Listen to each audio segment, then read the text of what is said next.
आज कई सारे बड़े मुद्दे जो प्रदेश की सरकार के सामने और इस सदन की पटल पे रखे जाने थे, जो पक्ष और विपक्ष की भिड़ंत के कारण, इस गहमा गहमी के कारण कई सारे राजस्थान के हमारे जो प्रवासी भाई हैं उनसे जुड़ी हुई समस्याओं को जो आज सरकार के सामने रखी जानी थी वो नहीं रख पाए। मुझे लगता है कि सदन को पूरे तरीके से चलने देना चाहिए। पक्ष और विपक्ष दोनों मिलके प्रदेश के लिए काम करें, न कि यहाँ पे आके हंगामा करें। मेरा तो एक विशेष जो आज विशेष उल्लेख था 295 के जरिए प्रवासी राजस्थान भाई जो दक्षिणी भारत में अलग अलग राज्यों में रहते हैं, आपने थोड़े दिन पहले देखा होगा कि किस तरीके से राजस्थान के प्रवासियों के साथ में मारपीट हुई, लैंग्वेज बैरियर के कारण उनको परेशान किया गया। हमारा संविधान का आर्टिकल 19 कहता है कि भारत के अंदर आप कहीं पे भी जाके निवास कर सकते हैं, व्यापार कर सकते हैं, पर हमारे प्रवासियों के साथ में इस तरीके से आए दिन घटनाएं घटित होती है और प्रदेश की सरकार, राजस्थान की सरकार आंखें बंद करके बैठी है।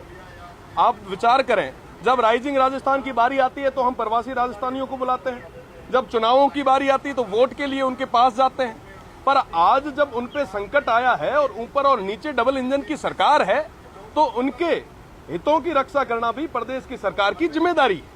पर आज के समय में इस तरीके का कोई कार्य नहीं हो रहा है, जो काफी दुखद है। 295 के माध्यम से मैंने प्रदेश की सरकार के सामने ये विषय रखा भी है। साथ ही साथ आपने देखा होगा कि आए दिन लूटपाट की, डकैतियों की, हत्याओं की जो संख्या है वो दिन ब दिन बढ़ रही है। आप देखेंगे कि पिछले दिनों डांगरी के अंदर एक बहुत बड़ा हत्याकांड हुआ, आज भी उसका धरना प्रदर्शन चल रहा है, कई लोग जो है धरने पे बैठे हैं। साथ ही साथ मैं आपको बताना चाहूंगा, गडरा सबसे सीमा पे गांव है, बॉर्डर के सबसे नजदीक गांव है, वहां पे कल रात को एक डकैती हुई।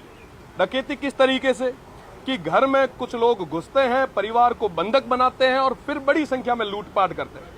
मैं पूछना चाहूंगा प्रदेश की सरकार से, आपके माध्यम से, सदन के माध्यम से भी मैंने ये बात रखी कि आखिर ये तमाम चीजें कब तक चलेगी? ये अपराधियों के हौसले जो बुलंद हो रहे हैं, ये आखिर कब तक चलेगा? आप विचार करें, न सिर्फ आम जनता, अगर मैं व्यापारी वर्ग की बात करूं, आप देखेंगे कि जो कृषि मंडी थी उन पे यूजर चार्जेस लगे हैं। वो तमाम लोग जो व्यापार को मजबूत कर रहे हैं, उनको धीरे धीरे कमजोर करने का काम प्रदेश की सरकार कर रही है।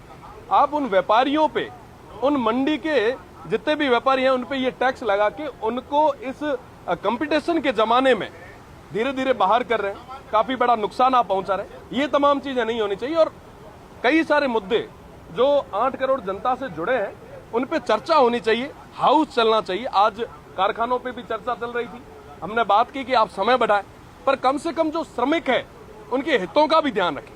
आज के समय में संख्या आप बढ़ा देते हैं कि साहब 8 नहीं 10 घंटे काम कर लेंगे, 12 घंटे काम कर लेंगे, पर साहब उनके बारे में बात कौन करेगा? आप महिलाओं के समय सीमा को बढ़ाने की बात कर रहे हैं, उनकी सुरक्षा की जिम्मेदारी कौन लेगा? ये तमाम चीजें, अकाउंटेबिलिटी तय होनी चाहिए। ये तमाम चीजें जब तय होगी उसके बाद आप बिल लाओ। आगामी समय में भी जो बिल आ रहे हैं उन पे भी मजबूती के साथ प्रदेश की जनता का, पक्ष और विपक्ष को छोड़ के प्रदेश की जनता के हित में जो होगा उसके लिए आवाज उठाएंगे। बहुत